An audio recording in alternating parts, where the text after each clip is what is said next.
Yes, good morning, ma.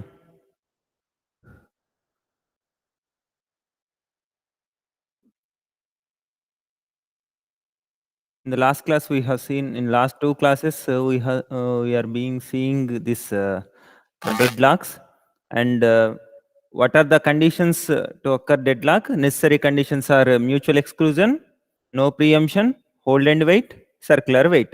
And we have seen about this resource allocation graph, which we will use to find whether deadlock is there or not. We could able to find by using this resource allocation graph. How we will find is after we will form every process and resources vertices, and if a process is requesting a resource, then we will have an edge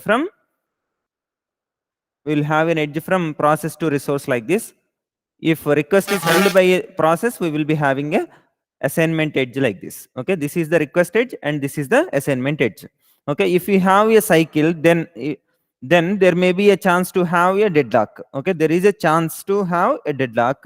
Suppose if you don't have a cycle, then there won't be any deadlock. This is guaranteed, but this cannot be guaranteed. Why? Because just we can say there may be a chance to have a deadlock in the system. Okay, this is about resource allocation graph which we have seen, and this is the example here. Although we are having a cycle in this, there is no deadlock.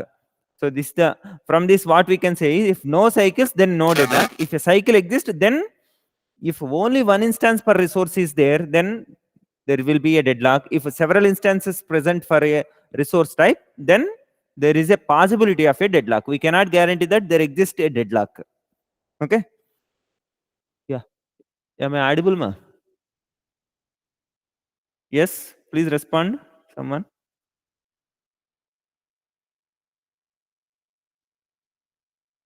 Yes, sir. Yeah. Okay. Next, how we can handle deadlock? This is what we are discussing. We can handle in several ways, like without occurrence of deadlock, we will try to make deadlock will never occur. Okay, for that we are having two things, that is deadlock prevention, another one is deadlock avoidance. Deadlock prevention we have seen, that is one of the four conditions which will lead to deadlock, we will try to prevent, like mutual exclusion, no preemption, hold and wait, circular wait. One of these four conditions we will try to avoid, so that we can prevent deadlock to occur. Okay, but what's the problem is sometimes we may not prevent any of the conditions. That's the problem. Okay, then deadlock avoidance, like we have seen with respect to health problem, right? Without occurring getting that problem, we could able to prevent it by taking what you call proper food and all. But deadlock avoidance is like what I told. It is like we will be seeing if you go like this, then it will lead to deadlock. If you go like this, it will lead to deadlock, means we will not go, we will come back here. Okay, that is kind of that kind of approach we will follow, that is deadlock avoidance. Okay, so now we will be seeing deadlock avoidance in this yeah, these all things we have covered. In deadlock avoidance, we are having basically again two algorithms. Okay, one is a resource allocation graph based algorithm. Okay, resource allocation graph which we have seen earlier. Based upon that graph, we will refine it a little bit, so that we can use that resource allocation graph to make deadlock avoidance. Okay, that is first approach. And second one is one algorithm called Banker's algorithm. Banker's algorithm we will use. These are the two approaches. Either we have to use the resource allocation graph approach or Banker's algorithm. When we will use this one is whenever we are having single instance for each resource type. Single instance in the sense we will denote in the square only one what you call one circle. If you have, then we can say it as single instance. So if we have single instance for each resource type, then we can prefer this resource allocation graph scheme. If you have multiple instances for the same resource type, then we may need to use Banker's algorithm. Why the name Banker's algorithm is, especially most of the times this particular algorithm will be used in banking sector. That's why the name itself given like that, banker's algorithm. Like earlier in the last class we have seen, from account A to B we wanted to transfer some money, let us say 25 I wanted to transfer from A to B. Then B, from B another transaction wants to send 50 rupees from B to A. Okay, so T1 wants to send from A to B 25 rupees. Next T2 wants to send B to A 50 rupees. Okay, this is the thing. Then how we could able to handle this? These all are in these kind of situations deadlock will occur. Okay, these are common in banking sector. That's why whatever the algorithm to avoid these kind of thing has been developed, the name given as banker's algorithm. Clear? Yeah. Next, you consider deadlock avoidance. We are having two approaches, right? Resource allocation graph based. Another one is banker's algorithm. So now let us see first resource allocation graph based. In this one, in both the approaches, we need a priori algorithm. A priori information. Priori information in the sense, before the start of the process execution itself, we need to know how many number of resources required of each type. This particular information or some other information about the process, we may need to give a priori. Okay, that a priori information we need to give, then only this deadlock avoidance is possible. Okay, this is the basic thing. Yeah. Next, we need to find, in the first approach, we need to find what is safe state. What is safe state is, suppose there exist several process requests. Okay, several process requests, like process 1 requires 10, process 2 requires 5, process 3 requires 7. Like this we are having request from each process. Okay, this is known to us. Next, and the available one we will be having, like for the first process, this is the let us consider for the first resource type, second resource type, third resource type, we are having 15, 10, 7 like this. Now can we able to allocate all these, like 10, as we are having 15 we can allocate 10, we are having 10 so we can allocate 5, as we are having 7 we can allocate 7. So all these process requests can be processed, so there won't be any problem here. So we could able to give what you call, we can able to say it is safe state. Requests are 10, 5, 7, available are 15, 10, 7. So all we can give at a time, so it is safe state. Why? Because if you execute like this, P1 followed by P2, P2 followed by P3, then all these can be accommodated. But suppose P1 itself requires 10 resources of A type, 4 resources of B type, 3 resources of C type.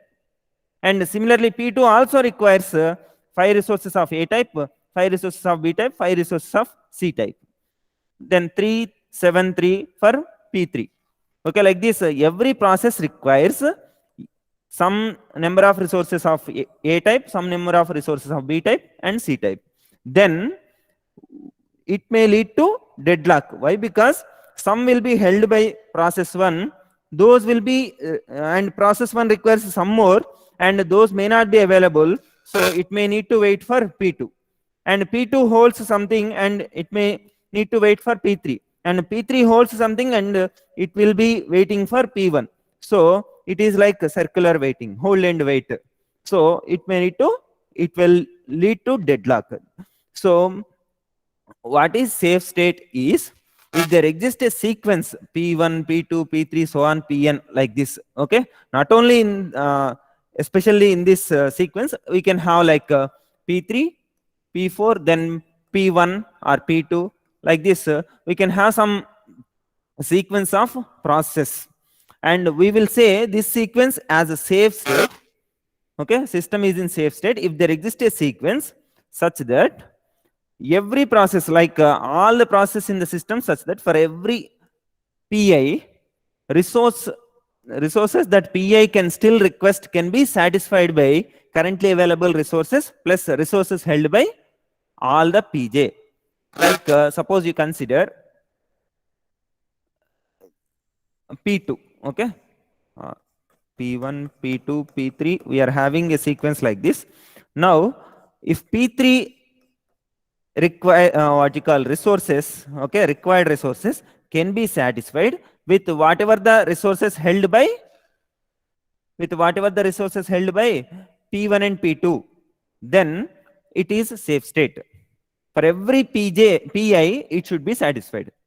Let me try to give another example. Like you consider we are having a sequence like this: p1, p2, p3, p4, p5, p6. Now in order to satisfy p3, okay, whatever the resources required, if it could able to satisfy the required resources with whatever the resources held by p1 and p2, then it is fine. Next, for p4, whatever the resources held by p1, p2, p3, then it is fine. Next, for p5, whatever the resources held by p1, p2, p3, p4, those are sufficient to accommodate p5, then it is it is fine. Like that, for p6 also, up to this, whatever the resources held by the process, if all those resources are given to p6, and in addition to that, available resources also given to p6, then p6 could able to complete its execution. Means then this particular sequence we call it as safe sequence, and that system is in safe state. I'm repeating once again, try to understand. If there exists a sequence in this way, p1, p2, p3, so on, pn, such that any pi you consider, you can consider p4, you can consider p5, you can consider p3 as pi. Okay, pi if you consider whatever the process which are there in the sequence prior to pi, though with those resources and the available resources, if you could able to complete pi, then it is fine. Next, for next pi plus 1 up to pi, whatever the resources held by this process, with those resources and the available one, if we could able to complete pi plus 1, then it is safe. Like that, for every process we will be having this condition: for every pi, available resources plus resources held by pj with j less than I are satisfied, can be satisfied by this pi, then we could say it is safe state. Did you understand the point here? Yes?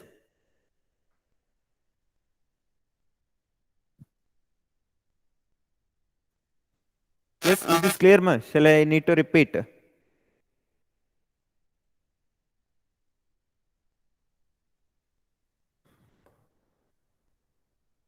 Yes, please respond, ma. Yeah. Now, what is meant by safe state we have seen. This is nothing but this can be described in this way, like pi resource, okay, pi resource needs are not immediately available. That means pi has to wait, isn't it? pi has to wait until all pj have finished their execution. Why? Because pj will be here, okay, p1, p2, p3, if you consider p4 as pi, okay, this is pi. What are these all? These all will be pj. J will be from 1 to n, 1 to 3. So pj will be p1, p2, p3 for p4. Okay. Now all these, until these all have been finished their execution, it has to wait. P4 has to wait. Next, when pj is finished, pa can obtain needed resources, execute, return all allocated resources, and terminate. Isn't it? Why? Because here, if all these are completed, then these resources can be taken by pi, and it could able to complete its execution. Then after completion, these resources also will be released and added to available one. Why? Because like if you are requesting for a printer, then if somebody already using, like you consider there exist only 3, okay, you are here, then already 2 people are requested that resource printer, and until they release the resource, you have to wait. Whenever they completed their execution, automatically those resources can be given to you, and you can utilize it. After utilization, after completing the task, you will release these resources, this particular printer as well, isn't it? So same thing here they have explained. When Pj is finished, that means these process finished, Pa can obtain needed resources, P3 can obtain needed resource, then execute it, return allocated resources and terminate. Okay, this is the, when Pi terminates, Pi plus 1 can obtain needed resources. Why? Because P3, if P3 terminates, then automatically these resources are available, then P4 could able to utilize these resources. Okay, this is what basic safe state and how it will work. Now, as we have discussed earlier, there are two types of algorithms, right? Resource allocation graph and Banker's algorithm. When we will use resource allocation graph, whenever we have single instance of each resource type, if we have, then we will prefer resource allocation graph. Okay, earlier we have seen resource allocation graph by what will be the vertices, how we will form edges, all those things. In addition to that, we will add one more edge, one more type of edge. Earlier we were having two types of edges. One is request edge, another one is allocation edge, isn't it? Request edge is nothing but if a process is needing one resource, then we will be having like this. If resource is held by a process, then we will be having like this, isn't it? This is a request, this is a resource, and this is a, what is this one? This is a process. This is a process, this is a resource, like this. Yeah. Whenever a process is requesting, then we will be having an edge from process to resource. Whenever a resource is held by a process, then we will be having an edge from resource to process. Now, in addition to these two types of edges, we will be having one more edge. Okay, that is called climb edge.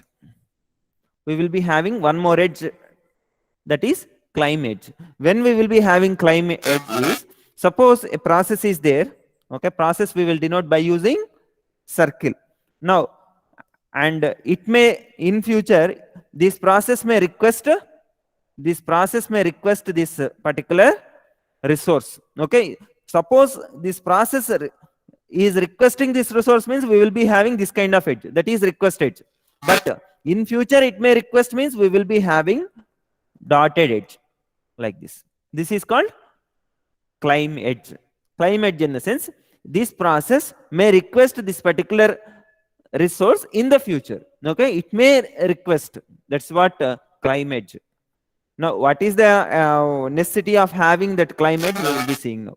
Yeah, just you keep in mind that in resource allocation graph, we will be having only two types of edges. But in order to apply that resource allocation graph to this deadlock avoidance, we are introducing another type, that is called climb edge. When we will use climb edge is, whenever a process may request a resource, then we will be having dotted edge. In order to differentiate the request edge and the climb edge, we are using dotted edge. That's it, or dashed edge. Yeah. Now, and if the system is in safe, okay, system is in safe state, then there won't be any deadlock. If system is in not safe state, that means system is in unsafe state, then there is a possibility of deadlock. That means we can have what you call distinction, like this is safe, then there won't be any deadlock. Suppose if it is unsafe, then there is a possibility to occur deadlock. Okay, there is no guarantee that if the system is unsafe, then definitely deadlock will occur. But if it is unsafe, there is a possibility to occur deadlock. Okay, now how we can avoid this is, we will avoid by ensuring that system will never enter an unsafe state, so that we can avoid. It is like if you go out, let us consider, if you go out, accident will happen, or police will caught you due to some issue. Then if you go out, that is unsafe. But police will caught definitely or not, we cannot say. But what we will do is, we will avoid by restricting ourselves to be in safe state. That is what the intuition here. Yeah. Next, yeah, this is the this diagram will tell you. Here, this is the safe state. If you are here, then there won't be any deadlock. If you go into unsafe state, then there is a possibility to get deadlock. But if you are in unsafe state, then there is no guarantee that definitely deadlock will occur. That you keep in mind. Yeah. Next.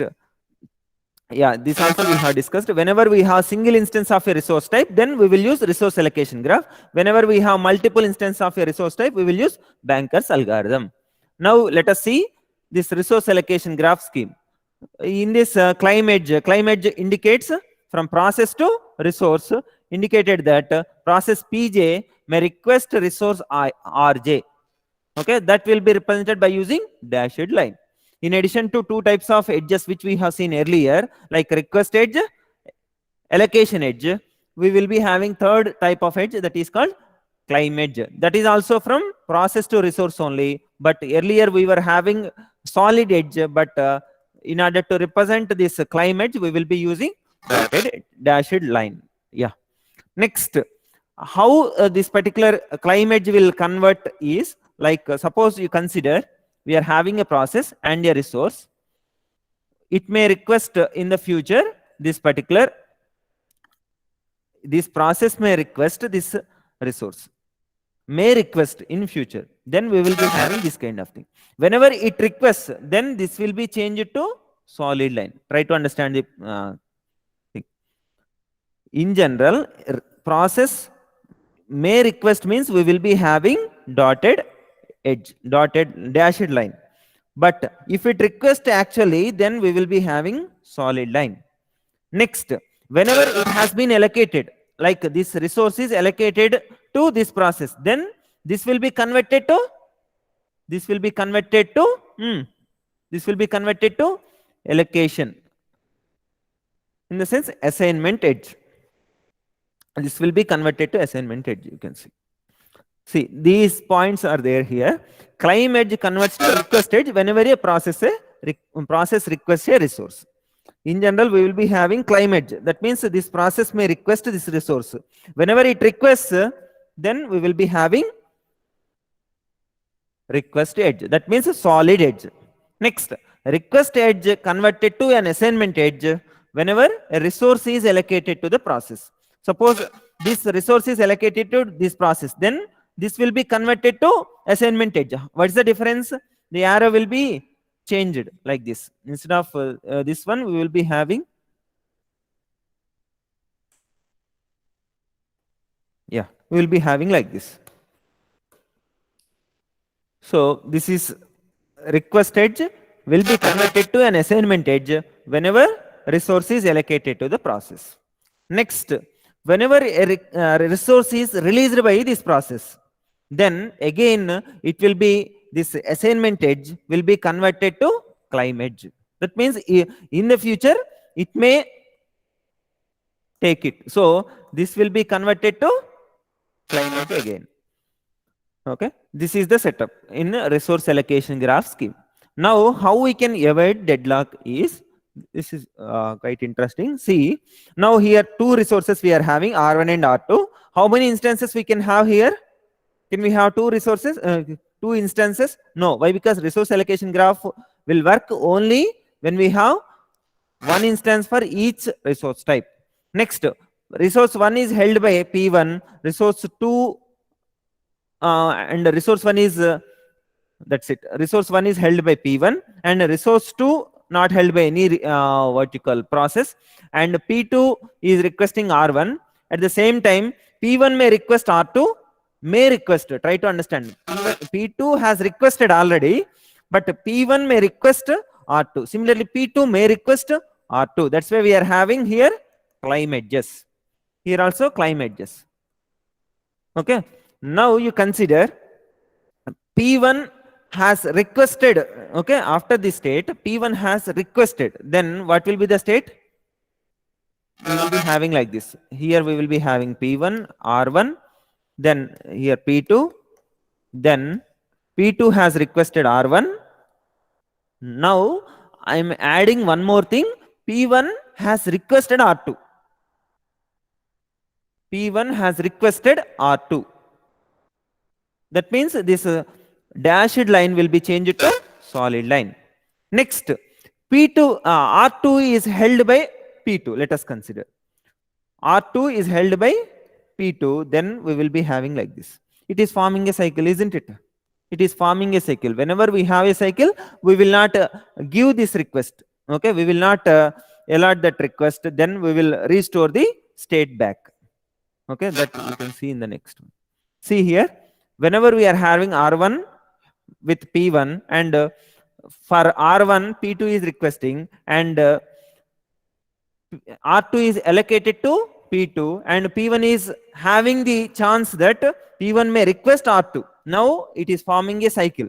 Although P1 has not yet requested, we are having climb edge, so it is forming a cycle. So if there is a possibility of cycle, then we will not allow that. Try to understand here this distinction we have, right? This is safe, this is unsafe. In this we may be having a possibility of deadlock. Now what we will do is, in order to enter into unsafe state, whatever the possibility is there, that we will avoid. How we will avoid is, we will consider whether if you go like this, okay, that is climb edge. By using climb edge, we are saying whether it may lead to circular weighting or not. If it is leading to circular weight, then this allocation itself we will deny. Try to understand, this allocation itself we will deny. Now, can we allocate if P1 requests R2, can we allocate? Yes. Why? Because we are having the climb edge in this direction. Okay, then there is no cycle, because it is starting from here, let us say, then it is going to this, then this, then this. That's it. We are having the climb edge from P2 to R2. But if we have like this, then there is a cycle, then we will not allow. Then we will avoid system to go into unsafe state, which may lead to deadlock. Try to understand the intuition from this diagram. Although this seems trivial to you whenever I show this this particular one, this is trivial, but how we are avoiding is, going to the unsafe state itself we are trying to avoid. Okay, how we are avoiding? Whenever we are having a possibility that this process may request a resource, we are denoting that, and including with other process assignment edges or request edges. If a cycle is formed, okay, if a cycle is formed, then we will say it is not safe. It is not safe. Whenever it is going to unsafe state, then we will stop that allocation and we will deny that allocation. Okay, that is the resource allocation graph scheme. Okay, do you have any doubts so far? Yes. Yes, do you have any doubts so far?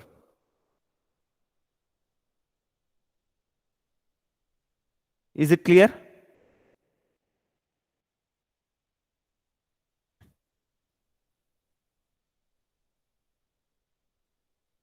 Yeah.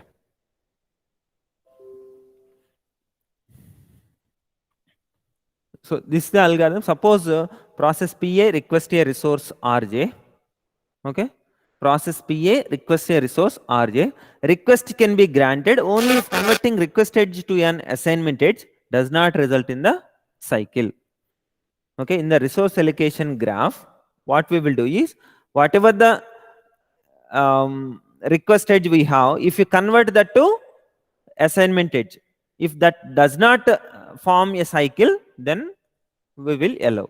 Okay, that request can be granted. So if it is not forming a cycle, then we will allow. Why? Because it will be safe. Okay, this is resource allocation graph scheme. Next, we are having second algorithm. First one is resource allocation graph. Second one is Banker's algorithm. When we will use Banker's algorithm? Whenever we have multiple instances for the same resource type. Like this, we are having several instances. See here, how many resource type we are having? 3. Okay, this is first one, this is second one, this is third one. In the first type, or let us consider A, B, C. In the first type of resource, we are having 3 instances. For the second type, we are having 2. For third one, we are having 3. Okay, this is the available thing. Okay, and the process may request like P1, P2. If you consider, P2 may request like this.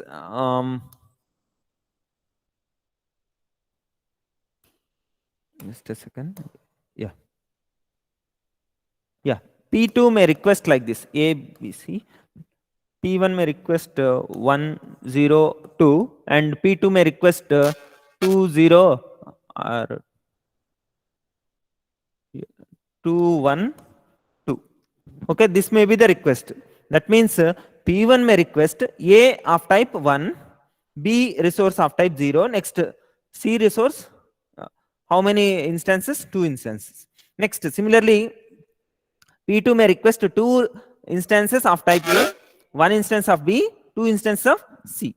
Then out of the available one, can we able to allocate or not? We have to check, and we have to determine. How we can do that is by using Banker's algorithm. Again, we will be having safety algorithm, and accordingly we will be updating the resources available, and whatever the needed things, these things we will be having in Banker's algorithm. One by one we will see. Yeah.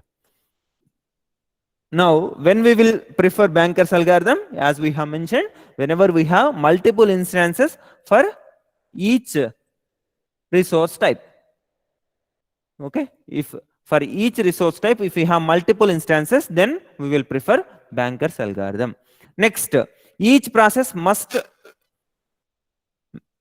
specify priorly what is the maximum use that you require. That means, as we have mentioned in the previous slide, A requires 1 instance of A and 0 instance of B, 2 instances of C. B requires 2 instances of A, 1 instance of B, 2 instances of C. Like this, priorly we have to specify P1 requires these kind of resources. Next, P2 requires these kind of resources. Okay, that is the requirement. Yeah, each process must a priori claim maximum use. Next, when a process requests a resource, it may have to wait. Okay, this is a trivial thing. Next, when a process gets all its resources, then what it will do is, like suppose P1 wants 3 of type A, 2 of type B, 1 of type C. Suppose P1 has requested these kind of resources. All 3 given to A. Next, all 2 given. Next, all 1 which is needed, 3 to 1 are given to P1. Then it must use these 6 resources, 3 to 1. Then it will release all these in finite amount of time. These are the considerations. Whenever a process gets all its resources, it must return them in a finite amount of time. This is our assumption. In finite amount of time, all resources which are held by the process after execution. Suppose a process requires 10 resources. If it gets all 10, those all 10 have to be released. Try to understand. If process requires 10, if all 10 are available and you allocated to it, then it must release all the what you call resources given to it in finite amount of time. Suppose 10 resources are required by a process, and only 5 are available, then it can hold those resources. Only 5 are available means I will take 5 and wait for 5. If those 5 also available, then you take all 10 and release all 10. Okay, this is the assumption we have to consider. Next, now you see, these are the several data structures that we will use. Data structures in the sense just variables we will use. Like available is one of the vector that we will use. Vector is nothing but we will be having an array. Okay, an array which will specify. Suppose we are having 1, 2, 3, 4, 5 types of resources. How many are available? Like 3 are available, 4 are available, 5, 6, next 9, 2, like this. How many of this particular type are available? How many instances are available? How many instances of type 2 are available? Type 3 are available? Like this. For 5 resource types, how many instances are available total? Okay, that is specified in the variable called available. Okay, and before that, n, of course, the number of process. M is nothing but number of resource types. So here 5, if you have, what does it mean? 5 resource types. Okay, M will be 5. Next, you consider max. Max is nothing but for every process we will be having like this, right? Earlier we have seen P1, P2. If you have A, B, C are the types, then P1 may require these 2, 1, 3, 2, 1, next 2, 3, 2, like this. P1 may require 3 instances of type A. P1 may require 2 instances of type B. Like this, we will be having a matrix kind of thing. Okay.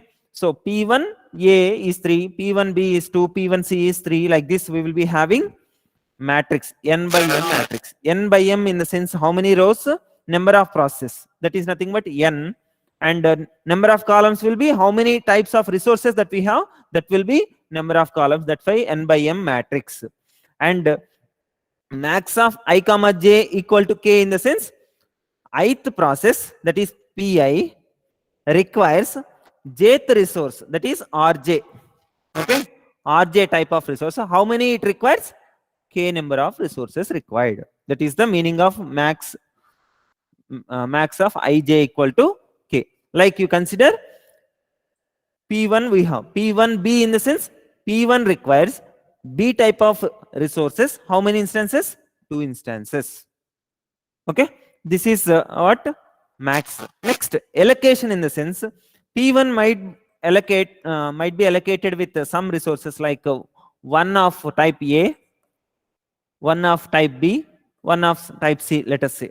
Next, P2 also allocated some 1 1 1, let us say. Now this is also a matrix, right? What is the order of this matrix? Again n by m. Why? Because the number of processes and number of resources we have to consider. So n by m matrix we will be having. Allocation is nothing but how many resources are already given to specified process of specified resources, resource types. Like A type of resource, how many given to P1? C type of resource, how many given to P2? Like this we can specify in allocation matrix. This is also n by m matrix. Next, consider need. After considering this, what will be the need? That is total requirement is this.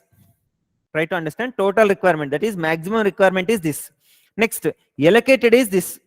Now how many more you require? That is nothing but need. So need will also be n by m matrix. So it will also be n by m. Here we will be having process, here we will be having resources. So how we can get need is max minus allocation. That is nothing but need. Max is nothing but total number of resources required by each process. Next, allocation is nothing but how many resources are already allocated.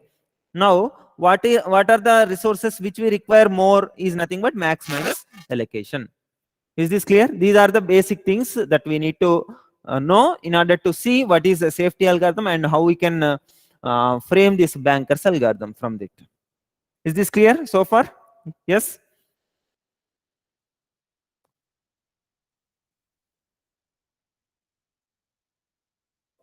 Yeah. Now, this is the safety algorithm. In this basic thing, you have to you need to understand here is fourth one. That is, if finish of I is equal to true. Finish in the sense whether the process has completed its execution or not. That is denoted by using the variable called finish. Finish of I is true for all I. Then we can say system is in safe state. Okay. When we check this particular finish of I, if all process are having true, then we can say it is safe state. Now what we will do, you consider this one. Initially all will initialize with false. Why? Because no process is being allocated with any resource, so no process has completed its execution. Now finish of I is false for every process, so this is initially we will assume. Next, we will find I such that both process not yet finished, okay, that is first condition, and whatever the need that we have, that should be available. Whatever the need of that particular process we have, that should be available. If such kind of process exists, okay, such kind of process exists, then what we will do, we will allocate and we will make finish as true. Why? Because we have given resources to that particular process, and that process can finish it. Try to understand the flow. We will find I such that whatever I am reading, that only you try to visualize. We will find such a I such that it should not be completed its execution. That is finish of I is equal to false. Next, need should be less than or equal to available. Available in the sense work. Work is nothing but available. Okay. Need should be less than or equal to work. Then we can say for this particular I, we could able to allocate needed resources and it could able to finish. So finish of I is false and we can allocate some resources to it. Now what will happen is, suppose P1 requires 5 resources and we are having available as, we are having available which is nothing but work as 10. Can we able to allocate? Can P1 could able to completes its execution? Yes. Why? Because 5 is nothing but need. Need is less than or equal to work. So it is satisfied. Then what we will do is, these 5 we will allocate from this 10. Then what it will do is, these 5 will also be released. Try to understand here. Whatever the allocated, already 3 are allocated, let us say 5 are required. Then, sorry.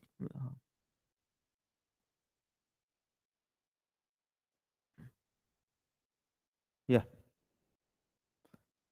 3 are already allocated, 5 are needed. Now need is less than or equal to 10. What it will do? It will allocate these 5 to this process and it could able to complete. Whenever it completes, what will be the available ones? What will be the available ones? These all 8 will be released, right? All 8 will be released. Whatever the 10 we have, that will become 5. Then as all 8 will be released, this will become 13. Try to understand the point here. 3 are allocated, 5 are needed, and we are having 10. So as 5 is less than or equal to 10, we can allocate 5 from this 10. Okay, these 5 can be allocated from this 10. So we have allocated. Now after completion, these 8 will be released. So number of resources will become from 10 to 13, which is nothing but whatever the earlier resources we have, earlier allocated resources, those will be added to this 10. That is nothing but here work is equal to whatever the work we have plus earlier allocated one. So why? Because we have assumed that all the resources, if all the resources are available, those all will be released in finite amount of time. That is what we assumed. So whenever all the resources are available, we will allocate whatever the allocated resources, these will be added to the available ones. That's it. Yeah. So now this is the flow. If we will try to find I such that finish of I is false and need is less than or equal to work, then we will get additional resources. Whatever the allocated resources for this I we have, those will be added to available.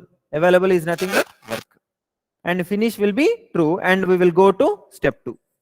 Again we will try to find that I which is false, okay, which has not yet completed and need is less than or equal to work. If it is there, then we will do like this. If no such I exists, then we will check. If no, yeah, any doubt? This guy is such a sweet person. Immediately he'll recruit somebody. तो उन्हें परसों माया और इन्हें साहब उनसे neighbour से बात करे तो उन्हें मानी बात कर रहा उल्टा बोल रहा What? I could not understand. Please tell. Okay सामने वाले छूते तो नहीं मैडम पूछ नहीं अपन पागल पागल है उन्हें Yeah, Visesh, I could not hear you properly. आज सुबह दो फोन करा मैं कल रात में बात करा आपके साथ से प्रिंसिपल में बात करना people are least bothered all that only they are encouraging land grabbers illegal construction करने वाले को जो प्रॉपर्टी टैक्स की सबसे ज्यादा अपन तो फैसिलिटीज ही नहीं दे रहे आपको Okay, Visesh, I think he unmuted and talking. Okay, now you see here, whenever such kind of I does not exist, then we will check whether all are finished or not. If all are finished, then system is in safe state. Okay, this is safety algorithm. Basically, we will be checking whether we could able to find I which can be completed. If we could able to complete, then allocated resources will be added to work and we can finish it. Like that we will repeat. If that can be done for all the I, for all the process, we can say system is in safe state. Now actual bankers algorithm we'll see now. This is a resource request algorithm. In this what we, request is nothing but the vector, okay, whatever the requirement for each process. Like for P1 this is the request 102 or 205, this can be the vector, this is request I. And request I of j, in the sense jth type of resource how many we require. Like you consider ABC, then request I of B, in the sense B type of resource how many require, 0 only require, so that is the meaning here. Now if request I is less than or equal to need, less than or equal to need, then we will come here, and request is less than or equal to available, whatever the available one, less than or equal to that only if you request, then what we can do is whatever the allocated one we have,